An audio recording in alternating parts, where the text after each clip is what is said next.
appreciate you being here. I love to have products in my stamping collection that are inexpensive and not only inexpensive, but can be used in a lot of different ways on my projects.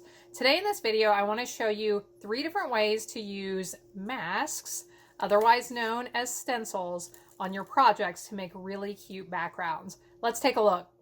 Here are 2 of the 3 cards we're going to be looking at today, as well as the products I use to use them. This Penguin Place stamp set is absolutely adorable. I've made all kinds of cute projects with them. I've made this cloche shaker card. I'll link you to a video on that one. This one right here is a favorite. It is a penny slider card that when you tip it back and forth, the penguin on the front slides and twists, which is another really fun one. So I'll link you to a video on that one as well. But we use this stamp set. We're also using the Adorning Designs decorative masks. This mask set has 4 different patterns. You can see 2 of them here. This just geometric design, this snowflake pattern, and then 2 more I will show you in just a moment. So here you can see the basic idea for the cards we're going to use. So to create these background designs, I have used the masks or the stencils. Then I put the cute little penguins on the front. So quickly, let's stamp one of these penguins and I'll show you exactly how to do that. After that, we are going to look at those backgrounds in 3 different ways that you can use these backgrounds. And actually my 3rd way, the way that I haven't shown you yet, haven't shown you the card sample, is my favorite. So stick around, you're going to want to see that. So to stamp this penguin, I stamped him first with black. Now if you really want to get a good dark black on that, you can use your Stamparatus and stamp a couple of times, which really helps. Now I have mounted the hat and the scarf to my block, and one of the reasons I really love this set is because it comes with all kinds of cute little pieces and parts you can use on the penguins. So the hat and the scarf are 2 of them. Now I want to stamp his beak and feet. So I've mounted both of these to my block at the same time, makes it a little bit easier to stamp with them. That's some pumpkin pie ink right there. The green is just jade. I do want to add some snowflakes around, so let's do that. And you can see that this comes together pretty simply and easily. And isn't it adorable? These little penguins sure do make me smile. Okay. Now, since I have this ready, let's go ahead and put this onto the 3rd card sample. I'll give you a little preview of it here. And then it will be finished. As soon as we do this, I want to get into showing you how to create these backgrounds. I'll show them to you up a little bit closer so that you can get an idea of what they look like up close, and if you might like to try one of them, 2 of them, or maybe even all 3. Isn't that cute? Okay, so let me share with you the 3 methods I've used, and then we'll look at each one of them a little bit closer. So the first one I want to look at is blending, using blending brushes or sponges to blend color onto your background. This is the card I have done that uses blending. So we'll look at that one first. The second one is spritzing. I created this one using a spritzing effect. And then the 3rd one is using embossing paste. This one is my favorite. We'll save that for last. So let's look at blending first. What I have done is I have taken a piece of white cardstock, just like the one in the background of this card, and I've laid it onto my scrap paper here. I taped the mask on top. Now I'm going to bring in my ink pad. This is Poppy Parade. I also have a blending brush that I use with my reds. So I'm going to pick up a little bit of ink here. I always like to dab the extra ink on my scrap paper because if I start blending with all that extra ink on my brush, it is going to leave some darker spots, and I like to get a nice even look.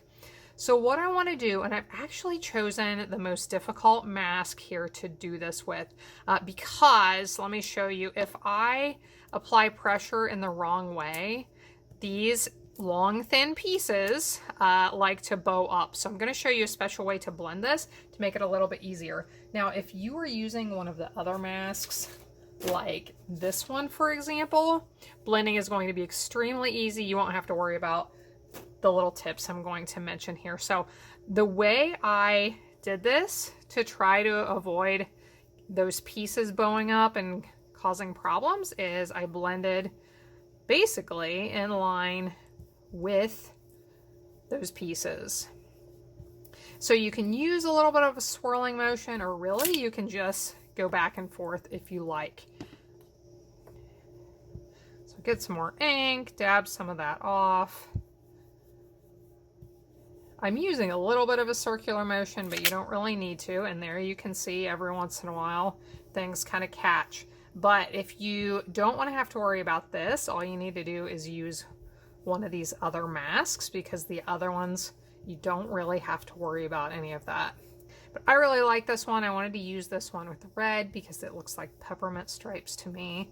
Perfect for Christmas, but if you use it for other occasions as well, it could be just a basic stripe and not look like a peppermint stripe.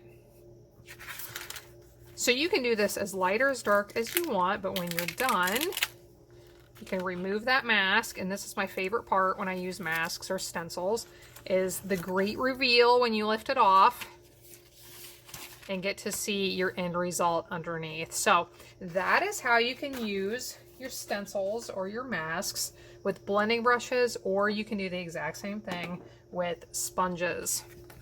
Now let's look at the second card.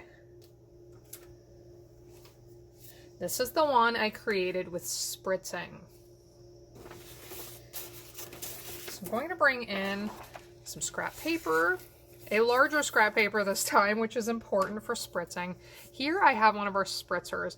I have put some Pacific Point ink in here, and I filled it up. I've used some of it here, but filled it up with rubbing alcohol, and probably about 7 or 8 drops of Pacific Point ink when it was full. Now you can use water instead of rubbing alcohol if you want to. It just takes a little bit longer to dry, and I like that the rubbing alcohol dries faster and doesn't bow or warp my paper as much. So for this, if you want to tape all of this down, you can. I am not going to, because really you don't have to.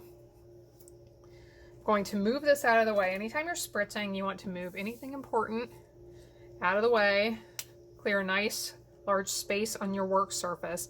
And I am going to hold this spritzer, make sure the spritzing nozzle is towards my project, of course, but I'm going to hold this about probably 8 or 10 inches away, and there, spritz just a few times. I try not to do more than I want to, because if you add too much, it can start to blur back there behind the mask. Now I can do this darker if I want to. If I want it to be darker, another option is just to add more droplets of ink into my spritzer, so I don't have to add as much of that liquid. But we'll lift this off, and you can see that effect. I really like this one, the spritzing.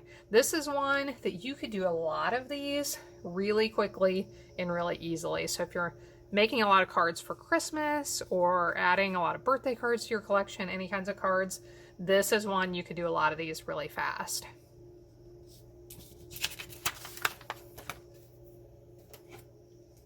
Okay, moving on to card sample number 3, my favorite, my personal favorite.